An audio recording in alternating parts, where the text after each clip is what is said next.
नमस्कार मित्रों, आप सभी का अपने YouTube चैनल पर स्वागत है।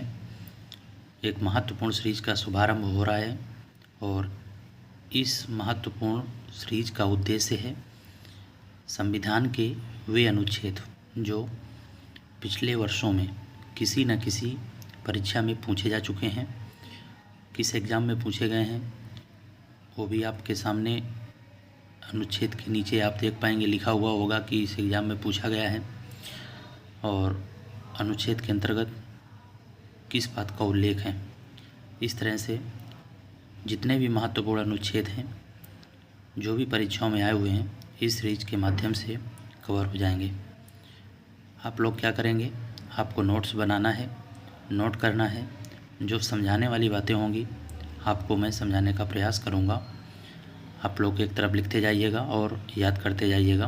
प्रतिदिन 5 अनुच्छेद आपको इस चैनल के माध्यम से मिलते रहेंगे, तो आप चैनल को सब्सक्राइब कर लीजिएगा ताकि आप तक वीडियो पहुंचता रहे।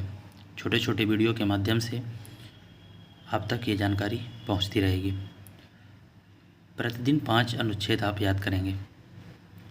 आपकी कोई और राय हो तो आप कमेंट करके आप अवगत करा सकते हैं।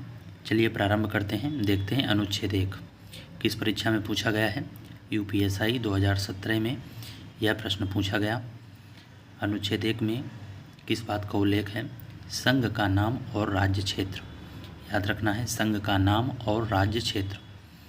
संघ का नाम क्या लिखा हुआ है, भारत अर्थात इंडिया राज्यों का संघ होगा। भारत अर्थात इंडिया राज्यों का संघ होगा। संघ के नाम में प्रश्न ये भी पूछा जा सकता है कि संविधान में भारत के जो नाम है वो भारत को किन किन नामों से जाना जाता है। तो संविधान में भारत के 2 नाम ही उल्लेखित हैं, एक भारत और दूसरा इंडिया। याद रखना है। हिंदुस्तान हो गया, भारतवर्ष हो गया, आर्यवर्त हो गया, इन शब्दों का प्रयोग नहीं किया गया है देश के नाम के रूप में। याद रखिएगा, संविधान में भारत व इंडिया दोनों शब्दों का प्रयोग किया गया है। आगे बात करते हैं। India that is Bharat shall be A union of states.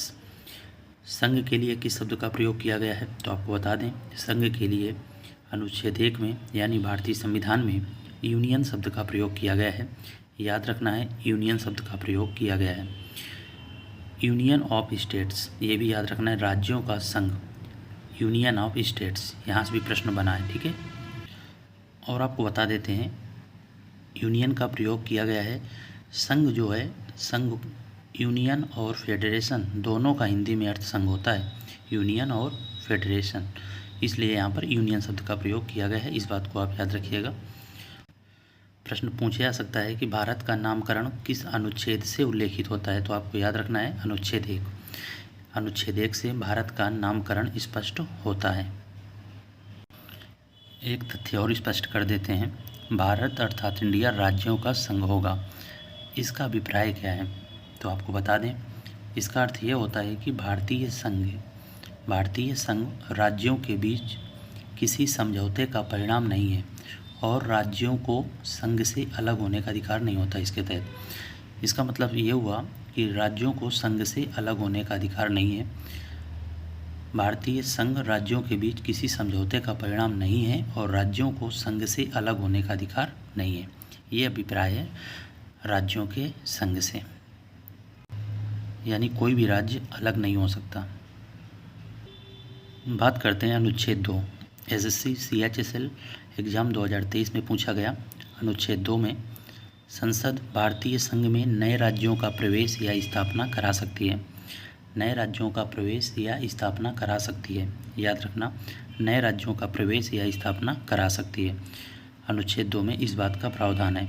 संसद अंडरलाइन किया गया है, इस बात को याद रखिएगा कि यह अधिकार किसका होता है, तो संसद का होता है। आपको और सरल शब्दों में बताते हैं।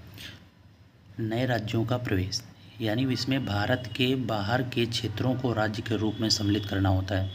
प्रश्न पूछा गया कि भारत के बाहर के क्षेत्रों को राज्य के रूप में सम्मिलित करना, इस बात का उल्लेख किस अनुच्छेद में है, तो अनुच्छेद 2 में हो जाएगा। बाहर के क्षेत्र, जैसे यहाँ पर लिखा हुआ सिक्किम बाहर था पहले, ठीक है, वहाँ पर चौग्याल वंश का शासन था।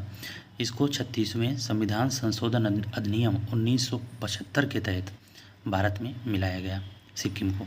तो याद रखिएगा, भारत के बाहर के क्षेत्रों को राज्य के रूप में सम्मिलित करना अनुच्छेद 2 के अंतर्गत इस बात का प्रावधान किया गया है। बात करते हैं अनुच्छेद 3, ये एनटीपीसी और यूपीएसआई, इन दोनों परीक्षाओं में ये अनुच्छेद पूछा जा चुका है। नए राज्यों का निर्माण और वर्तमान राज्य के क्षेत्रों, सीमाओं तथा नाम में परिवर्तन का अधिकार भारतीय संसद में निहित है। जैसे तेलंगाना राज्य का निर्माण किया गया। नए राज्यों का निर्माण और वर्तमान राज्य के क्षेत्रों, सीमाओं तथा नाम में परिवर्तन का अधिकार भारतीय संसद में निहित है। जैसे तेलंगाना, ये याद रखना है आपको, ठीक है। सिक्किम बाहर का क्षेत्र था, चोग्याल वंश का, याद रखिएगा, चोग्याल वंश का शासन था वहाँ पर, उसे मिलाया गया अनुच्छेद 2 के तहत। और संविधान संशोधन अधिनियम भी याद रखना है आपको, 36वां संविधान संशोधन अधिनियम 1975। और तेलंगाना, यहाँ पर आप जानते हैं तेलंगाना का गठन कब हुआ, डेट कमेंट करिएगा।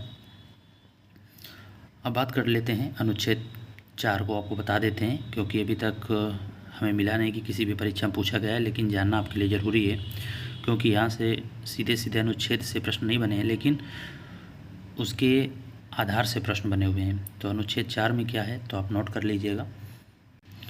याद रखना, अनुच्छेद 2 और 3 में, अनुच्छेद 2 और 3 में जो भी परिवर्तन किए जाएंगे उन पर अनुच्छेद 368 की प्रक्रिया लागू नहीं होगी। सरल शब्दों में कहें तो जो भी परिवर्तन किए जाएंगे वो संसद द्वारा किए जाएंगे और संसद साधारण बहुमत से इन नियमों को बना सकती है। यानी साधारण बहुमत से पुनर्गठन, निर्माण आदि से संबंधित विधेयक को पारित कर सकती है, साधारण बहुमत से, ठीक है। साधारण बहुमत क्या होता है तो आधे से अधिक, याद रखना। तो ये बात लिखी हुई है अनुच्छेद 4 में। यानी 2 और 3 में जो भी परिवर्तन किए जाएंगे उसमें संविधान संशोधन की आवश्यकता नहीं है, ठीक है, संविधान संशोधन की आवश्यकता नहीं है और साधारण बहुमत से नियम क्या किए जाएंगे, बना लिए जाएंगे, पारित कर दिए जाएंगे, ठीक है। बात करते हैं अनुच्छेद 5 की। संविधान के प्रारंभ के समय नागरिकता का उल्लेख है। DSSB और यूपीएसआई दोनों में पूछा गया है। दिल्ली की परीक्षा होती है, यूपीएसआई आप जानते हैं। संविधान के प्रारंभ के समय नागरिकता, अनुच्छेद 6 की बात कर लेते हैं। इसमें 6 अनुच्छेद हो रहे हैं क्योंकि हमने लिख लिया था तो आपको बता देते हैं। पाकिस्तान से भारत आए लोगों के लिए नागरिकता, अनुच्छेद 6, पाकिस्तान से भारत आए लोगों के लिए नागरिकता। SSC CPSI में पूछा गया है, लेकिन अगले वीडियो में इसको अच्छे से समझाएंगे। आपको अनुच्छेद 5 तक आपको तैयार रखना है, ठीक है, क्योंकि 1, 2, 3, चौथा भी बता दिया, 5, इस तरह से यहाँ पर लिखे हुए कितने हैं, 6 और 7 को एक बार पुनः बताएंगे, आपको याद हो जाएंगे, ठीक है। आपको आज का आपका कार्य ये है कि आपको अनुच्छेद 5 तक याद कर लेना है और अनुच्छेद 4 में जो बातें आपको बताई हैं वो लिख लेना है। एक बार और बता देते हैं अनुच्छेद 4 कि राज्यों के पुनर्गठन से संबंधित जो विधेयक होते हैं उनको संसद साधारण बहुमत से पारित करती है, संविधान संशोधन की आवश्यकता नहीं होती है। और आप जानते हैं संविधान संशोधन का उल्लेख कहाँ पर है, अनुच्छेद 368 में। सभी बातें मैंने आपको लिंक करते हुए बता दिया है। सबसे पहले आप एक कमेंट करिएगा, बताइए आपको ये जो सीरीज प्रारंभ की गई है आपको कुछ सीखने को इसके तहत मिल रहा है। अगर मिल रहा है तो आप एक प्यारा सा कमेंट करिएगा ताकि हमारा मनोबल बढ़े और इस सीरीज का शुभारंभ जिस तरह से किया है उसी तरह से इसका बढ़िया से अंत हो जाए, यानी सभी अनुच्छेद आप तक पहुंच जाएं। क्योंकि इसमें देखना होता है, कई पुस्तकें देखी हैं SSC की अलग, UPSI, NTPC, तब जाके अनुच्छेद हम लिख पा रहे हैं कि इस एग्ज़ाम में पूछा गया है, ठीक है। अगर कोई प्रश्न हो आपके मन में तो आप प्रश्न भी पूछिएगा कि मैं ये बात स्पष्ट नहीं हुई, कमेंट करके आप प्रश्न ज़रूर पूछिएगा। अगर आपके मन में कोई प्रश्न आ रहा है इन जो भी टॉपिक्स यहाँ पर हमने बताए अनुच्छेद 1, 2, 3, 4, 5 से संबंधित, आपका जवाब देने का प्रयास करेंगे। जानकारी अच्छी लगी हो तो चैनल को सब्सक्राइब कर सकते हैं, वीडियो को लाइक ज़रूर कर दीजिएगा और इस सीरीज के बारे में आपका क्या कहना है अपनी राय कमेंट में ज़रूर लिखिएगा। मिलते हैं अगले वीडियो में। जय हिंद।